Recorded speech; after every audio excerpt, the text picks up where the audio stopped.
Mas eu quero, nessa noite, meditar com você num texto que está no Evangelho de Marcos. O Evangelho de Marcos é o primeiro a ser escrito. Os evangelhos sinóticos, ou seja, os evangelhos que têm uma mesma visão, Marcos, Mateus e Lucas, eles têm mais ou menos uma mesma corrente de pensamento para apresentar Jesus. Só que o Evangelho de Marcos, ele serviu, segundo alguns estudiosos, ele serviu de fonte para Mateus e para Lucas. Ele é o primeiro evangelho a ser escrito, e Marcos, como o pastor falou também no sábado, ele tem alguns detalhes que às vezes os outros evangelistas não enxergaram, o que não tira, obviamente, o valor da sua obra. Mas eu queria que você abrisse a sua Bíblia no Evangelho de Marcos, no capítulo 10, a partir do versículo 46. E eu queria pensar nessa noite com esta igreja amada, Comunidade Batista da Paz, da qual eu faço parte hoje pela graça de Deus. Eu queria pensar com esta igreja que aniversaria, eu queria pensar sobre a necessidade de atitudes transformadas. O versículo que nós vamos ler é do 46 em diante, Marcos 10, 46 em diante. É um texto que muito provavelmente você conhece, você já leu, você já ouviu mensagens a respeito. Eu não vim inventar a roda, mas eu quero falar algumas coisas que você com certeza também já ouviu, mas que nessa noite o Senhor colocou no meu coração. Diz assim o texto: e foram para Jericó. Quando ele saía de Jericó, juntamente com os discípulos e numerosa multidão, Bartimeu, cego, mendigo, filho de Timeu, estava assentado à beira do caminho, e ouvindo que era Jesus o Nazareno, pôs-se a clamar: Jesus, filho de Davi, tem compaixão de mim. E muitos o repreendiam para que se calasse, mas ele cada vez gritava mais: Filho de Davi, tem misericórdia de mim. Parou Jesus e disse: chamai-o. Chamaram então o cego, dizendo-lhe: tem bom ânimo, levanta-te, ele te chama. Lançando-se de si a capa, levantou-se de um salto e foi ter com Jesus. Perguntou-lhe Jesus: que queres que eu te faça? Respondeu o cego: mestre, que eu torne a ver. Então Jesus lhe disse: vá, a tua fé te salvou. E imediatamente tornou a ver e seguia Jesus estrada afora. Amém? Curve a sua cabeça mais uma vez. Feche os seus olhos. Senhor, eu quero nesse momento, Pai, mais uma vez, entregar a minha vida diante do Teu altar. E eu quero pedir ao Senhor que pela Tua misericórdia e graça, o Senhor possa falar através deste vaso de barro, Senhor, deste canal imperfeito, Pai. Mas, ó Deus amado, que não seja eu, mas seja a Tua palavra, o Teu Espírito falando a cada coração. É o que eu lhe peço nesse momento, Pai.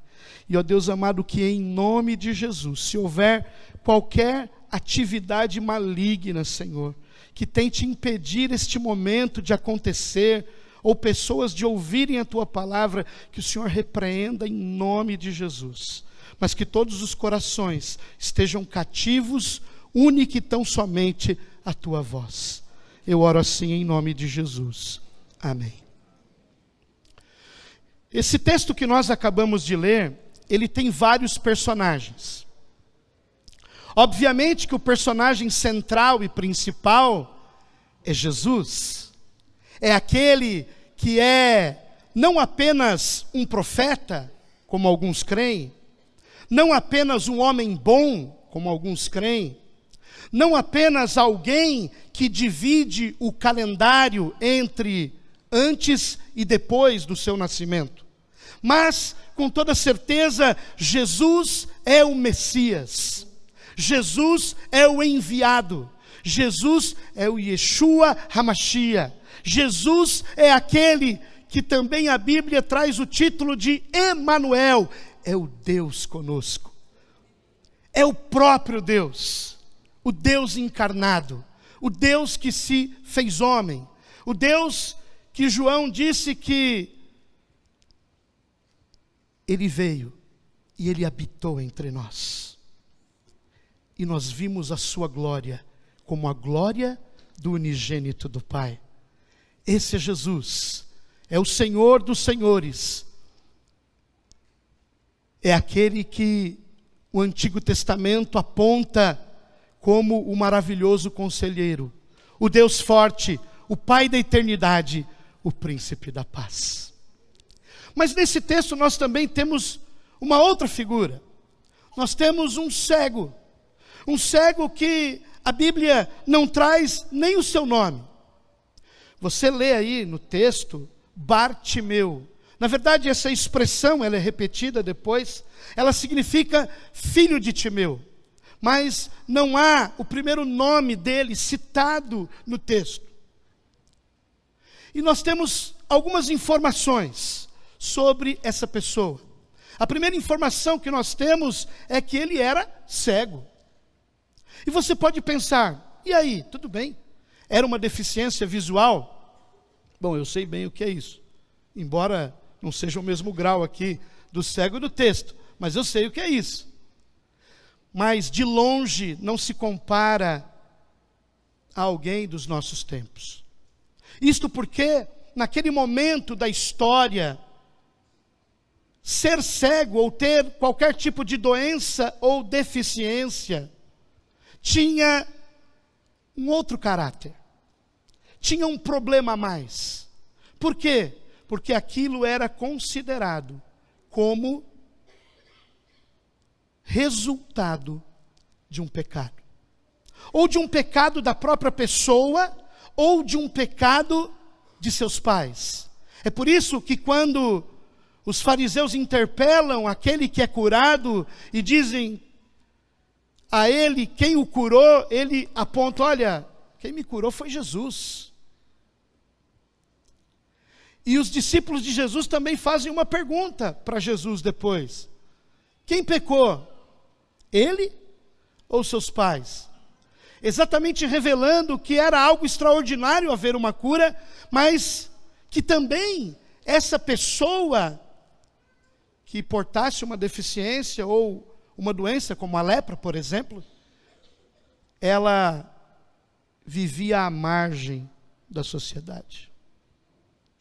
Mas o texto traz mais uma informação, que além dele ser cego e por isso ser considerado impuro do ponto de vista religioso, cerimonial,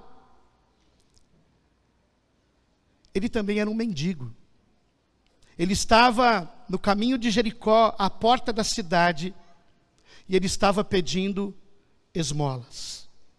Muito provavelmente ele não se locomovia sozinho até ali. Muito provavelmente alguém o levava até aquele lugar. Talvez, como ainda existe hoje, infelizmente, ele fosse explorado por alguém para ali pedir esmolas, para ali ganhar um dinheiro e talvez aquele dinheiro não ficasse com ele nem fosse para o seu próprio benefício, mas talvez de outro ou de outros. O texto não nos diz, mas isso era algo comum naquela época. Mas acontece também que nós temos nesse texto outros personagens. Jesus não estava sozinho. No primeiro versículo que nós lemos, diz que os seus discípulos estavam com ele e numerosa multidão. E essa numerosa multidão é exatamente o foco que eu quero estabelecer aqui com vocês nessa noite. Por quê? Porque se nós olharmos para o texto, o que é que acontece? Aquele cego está ali, ele ouve o burburinho, ele ouve que Jesus, e diz o evangelista, o Nazareno, porque Jesus era da cidade de Nazaré, Jesus estava passando por ali. E aquele cego, ele, ao ouvir que era Jesus, ele começa a clamar. E é interessante o clamor desse cego, sabe por quê? Porque ele clama: Jesus, filho de Davi.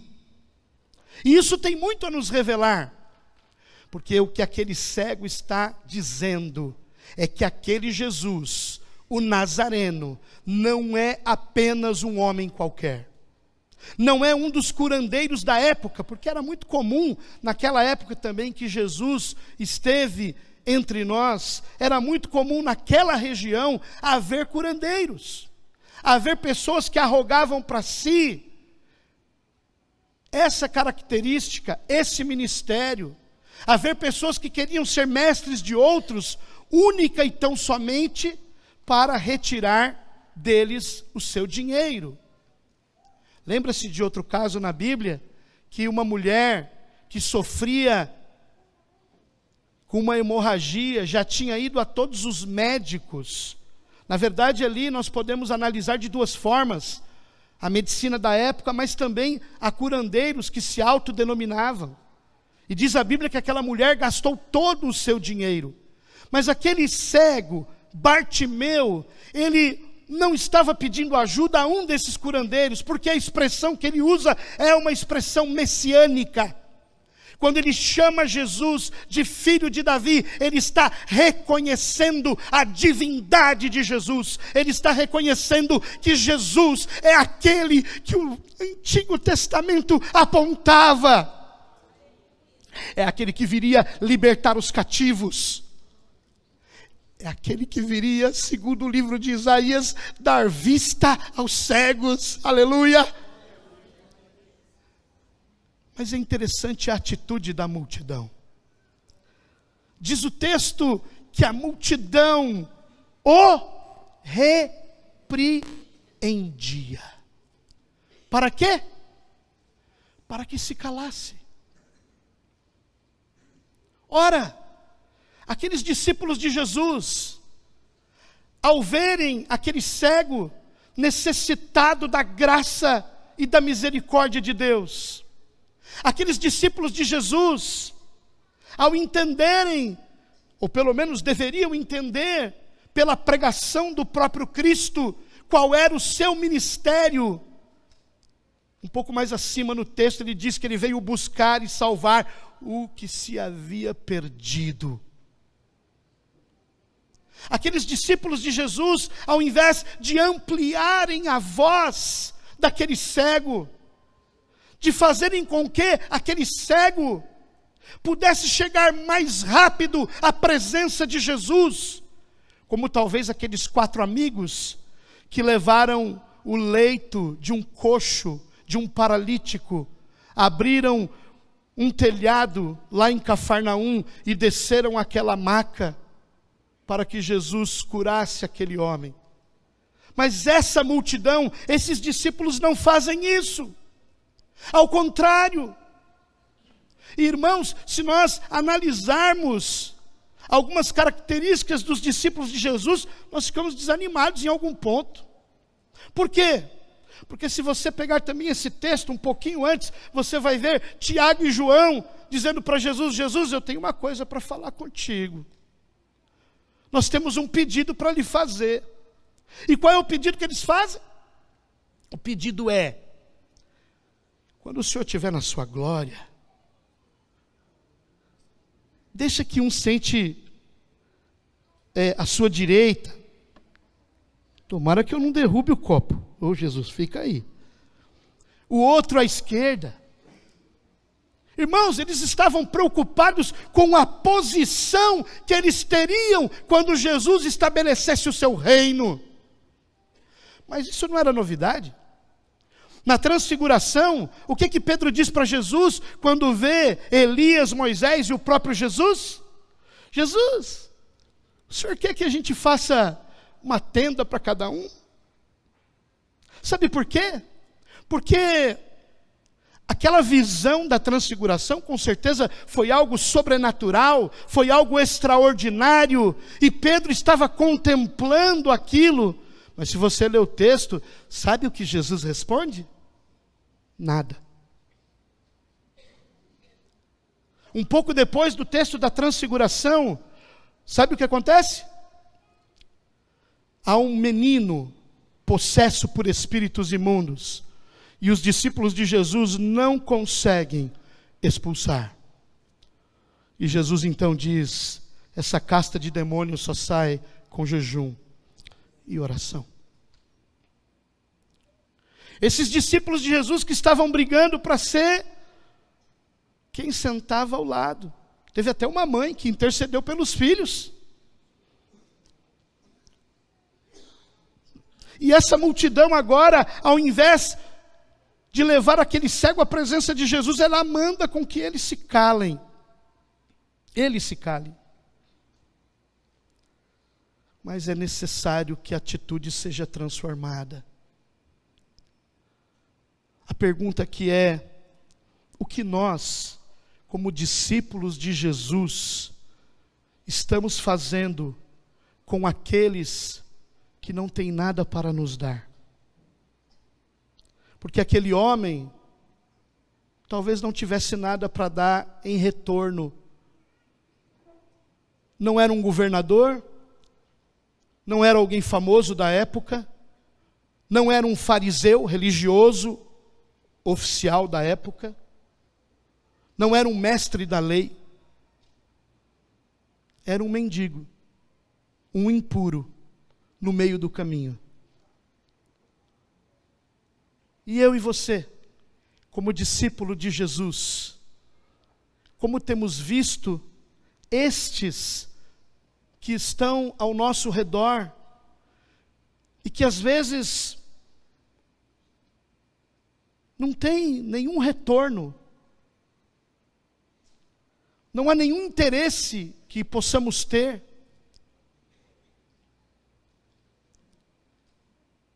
Como nós temos tratado aqueles que carecem da graça de Deus, mas que têm as vidas totalmente destruídas, não tem dízimo para dar na igreja, não tem nenhum carro para te oferecer uma carona, ao contrário, são pessoas problemáticas, que às vezes você estar ao lado dele significa trazer problema para você também. Eu louvo a Deus, porque esta comunidade tem sido o contrário desta multidão. Na sua grande maioria, esta comunidade tem abençoado vidas que talvez nunca venham a ser membros da Comunidade Batista da Paz. Mas a Comunidade Batista da Paz tem amado essas pessoas e tem ministrado a palavra de Deus a elas. Mas eu quero que você ainda faça essa análise de como você tem tratado essa questão. Jesus então manda chamar o cego. E quando Jesus o manda chamar, Jesus pergunta a ele: o que queres que eu te faça? Parece uma pergunta óbvia, mas era um teste. Jesus queria afirmar a fé daquele homem. E quando aquele homem afirma que queria ver de novo, mediante o que ele já havia dito, reconhecido Jesus como Messias, Jesus diz a ele: vá, a tua fé te salvou. É interessante que esse salvou, na língua original, é o verbo sozo. Não significa apenas um livramento, no sentido da cura da vista, dos olhos daquele cego. Mas significa que aquele cego recebeu naquele momento a salvação e a transformação que só Jesus Cristo pode dar. Aquele cego deixou de ser um mendigo à beira do caminho. E o último versículo que nós lemos, o 52, diz que depois disso que aconteceu, dessa transformação extraordinária, aquele cego seguia Jesus estrada afora. Jesus pode transformar a sua vida. Assim como nós, muitos de nós, discípulos, temos que transformar a nossa atitude para uma atitude de ampliar a voz daqueles que estão sendo oprimidos pelo inimigo, de levar Cristo a essas pessoas e de trazer essas pessoas a Cristo. Se você ainda não recebeu a Jesus, saiba que uma festa como essa, uma comunidade constituída há 31 anos como esta, pessoas declarando Jesus Cristo como seu único e suficiente Salvador e demonstrando isso através do batismo. Saiba que isso, meu querido, minha querida, é porque um dia, na cruz do Calvário, como foi cantado e ministrado aqui na hora dos cânticos, Jesus Cristo, Ele morreu para dar a vida dele por você e por mim. Então nessa noite você pode imaginar, você veio aqui a convite de alguém para ver um batismo. Essa é a sua perspectiva. Essa talvez seja até a perspectiva de quem te convidou, não sei. Mas na agenda de Deus, você veio aqui nessa noite para ouvir de um Cristo que liberta, de um Cristo que transforma, de um Cristo que pode mudar a sua vida, porque nós podemos fazer aqui uma analogia. Talvez você não seja cego literalmente, mas eu não sei se você percebeu, mas Jesus curou aquele homem não só da vista, mas curou aquele homem também da visão. Há uma diferença. A diferença é que quando Jesus te cura da visão, ou da sua cosmovisão, de quem ainda não conhece a Deus, você é transformado num filho de Deus. Porque se há uma mentira muito grande que tem sido espalhado por aí, é que todos são filhos de Deus. Não é verdade. Se você pensava assim, me desculpe, não fique bravo comigo. Mas o Evangelho de João diz: a todos quantos o receberam, deu-lhes o poder de serem feitos filhos de Deus, a saber, os que creem no seu nome. Se você quiser ser um filho de Deus, você precisa crer no nome de Jesus. O nome que diz o apóstolo Paulo, que diante dele todo joelho se dobrará e toda língua confessará que Jesus Cristo é o Senhor, para a glória de Deus Pai. Você pode sair daqui hoje, nessa noite, transformado. Sabe por quê? Porque uma vida sem Jesus é uma vida na escuridão. Uma vida sem Jesus também é uma vida de cegueira. Uma vida sem Jesus também é uma vida distante, longínqua da presença de Deus. E há muitas pessoas enganadas, que acham que estão com Deus, mas que não têm Jesus. Quando Paulo escreve a Timóteo, ele diz que há só um mediador entre Deus e os homens.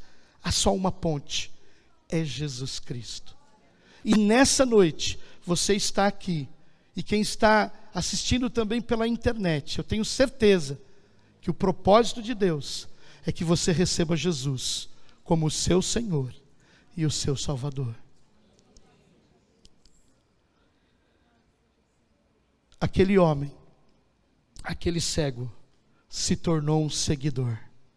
Aqueles discípulos também tiveram que mudar a sua atitude, porque eles diziam: cale-se, fique quieto. Mas quando Jesus chama aquele cego, eles mudam as suas atitudes e dizem: tem bom ânimo, Ele te chamou. Tem bom ânimo. E Jesus trabalhou na vida desses discípulos, e a partir do livro de Atos, nós conseguimos ver o quanto eles foram transformados e ganharam almas para Cristo. E tiveram realmente um entendimento integral daquilo que era o ministério de Jesus. E sofreram Muitos foram martirizados por amor a Cristo. Mas eles conseguiram entender que o discípulo de Jesus é aquele que faz outros discípulos. Que o discípulo de Jesus é aquele que leva pessoas que talvez não têm nada para nos oferecer, mas são pessoas que carecem da graça, da misericórdia e do amor de Deus. São aqueles que ampliam a voz daqueles que sofrem. São pessoas que ampliam a voz daqueles que estão sendo oprimidos. São pessoas que são instrumentos de Deus para levar a salvação, a mensagem do Evangelho àqueles que estão nas trevas da escuridão. Que nessa noite sejamos discípulos assim. Que nessa noite não sejamos aqueles que apenas querem um lugar ao lado de Jesus, querem um status, talvez uma foto no Instagram da igreja, talvez seguidores no YouTube ou em qualquer outra rede social, mas que sejamos pessoas que realmente estejamos preocupados com vidas na presença do Senhor. Em nome de Jesus. Eu queria fazer um convite a você nessa noite. Eu queria que você baixasse a sua cabeça, fechasse os seus olhos. É somente para que você possa refletir sem se distrair com o que está ao seu lado. E eu queria, na verdade, fazer 2 convites. O primeiro convite é para você que já é um discípulo de Jesus. Para você que já recebeu a Cristo como o seu Senhor, o seu Salvador. Para você que um dia também entendeu a mensagem do Evangelho, como esses irmãos que acabaram de descer as águas entenderam. Eu louvo a Deus porque eu também entreguei a minha vida a Jesus com 12 anos. Aquele garotinho, Guilherme, tem 11. Hoje eu estou aqui pela graça de Deus. Mas eu quero fazer também um outro convite. Não só a você que já é discípulo e que quer ser usado por Deus, quer realmente ter a sua vida transformada para que atitudes suas levem pessoas a Cristo e não o contrário. Para que você seja conhecido pela glória de Deus que brilha e reflete na sua vida. Mas eu quero fazer um convite também para você que ainda não recebeu Jesus, que talvez seja um familiar de um desses que se batizou, ou um amigo, ou alguém que está visitando a nossa igreja hoje, ou que está nos ouvindo pelas mídias. E eu gostaria de contar uma pequena ilustração para terminar. Para você que ainda não recebeu Jesus e que acha que você é filho de Deus. Conta essa história que um garoto do interior ganhou um barquinho feito pelo seu pai. E aquele barquinho de madeira com as velas, ele tinha as iniciais desse garoto. E quando aquele garoto, ele ia para a escola de manhã, ele ficava pensando em retornar à tarde para depois do almoço, já que ele morava num sítio, pegar o seu barquinho e ir até o rio para colocar o barquinho na água e vê-lo velejar. E todos os dias, aquele brinquedo alegrava aquele menino. Até um dia em que a correnteza estava um pouco mais forte do que o normal. E quando aquele menino colocou o barco na água, ele não conseguiu mais, correndo, apanhá-lo um pouco mais abaixo do leito do rio. E aquele menino ficou muito triste, porque o seu barquinho, que o seu pai lhe havia dado, foi-se embora. Ele ficou muito triste. Ele quase não queria mais ir à escola, não queria comer. Ficou acabrunhado, como diz o nordestino. E o seu pai então teve uma ideia: vou levar esse menino à cidade, para ver se ele se distrai. Vou levar ele para fazer algum programa diferente, alguma coisa diferente. Então, num dia marcado, aquele pai leva o seu filho à cidade. E quando eles estão ali andando pela cidade, pelo centro, pela rua principal, eles se deparam com uma loja de brinquedos. E qual não é a surpresa do menino, quando ele olha para a vitrine daquela loja, e ele vê o seu barquinho, ele vê as iniciais do seu nome, ele não tem dúvida, é o seu barco. Ele entra correndo na loja, ele diz para o vendedor: esse barco é meu, me dê o meu barquinho. Mas o vendedor diz para ele: é seu se você comprar. Aquele menino então volta, o seu pai não tinha aquela condição no momento, mas ele volta para casa, ele trabalha fazendo pequenas coisas ali para os sitiantes na vizinhança, ele ajunta um pouco do que o pai lhe dá, e ele havia avisado o vendedor: não vende para ninguém porque eu venho buscar.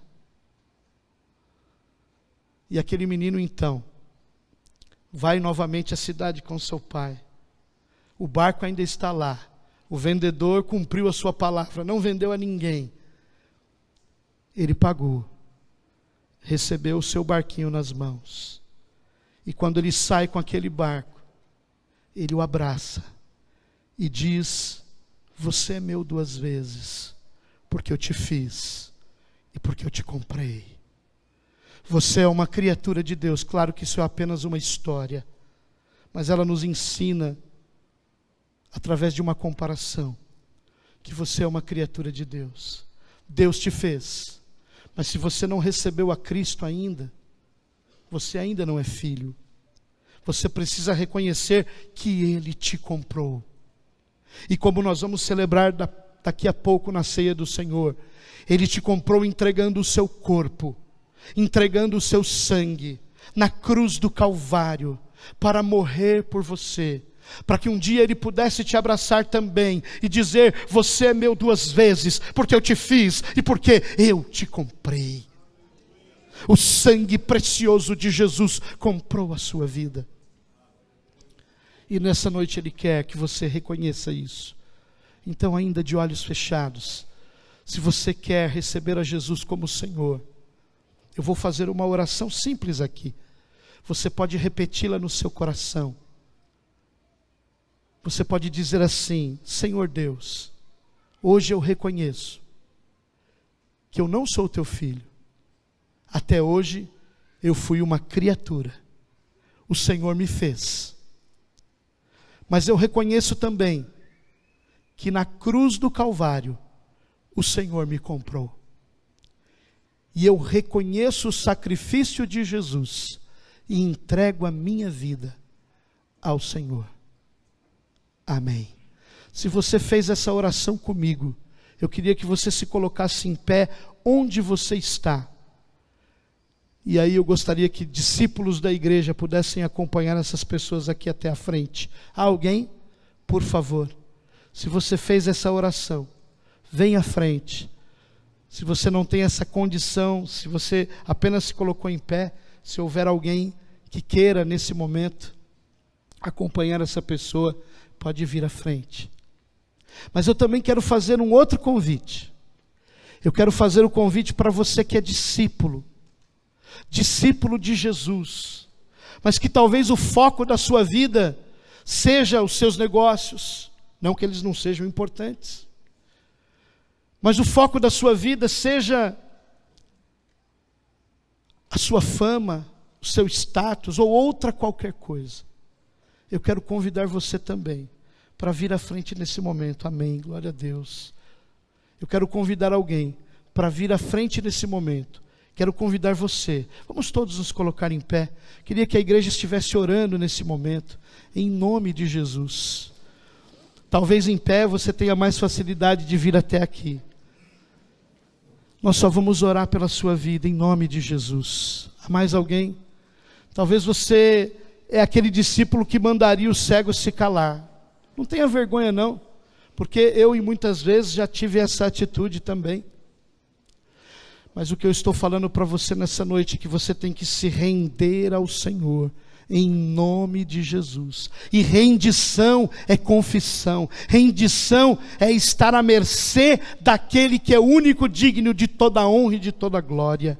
A Bíblia diz em Mateus 10 que nós não devemos temer somente aquele que pode matar o corpo, mas nós temos que temer aquele que mata o corpo e pode colocar a sua alma no inferno, que é Deus. Muitas vezes, diante de um assaltante ou de uma autoridade policial, você ergue as suas mãos se rendendo, colocando a sua vida à mercê daquela pessoa. Mas às vezes você tem dificuldade de se render diante daquele que é o Senhor e que te ama.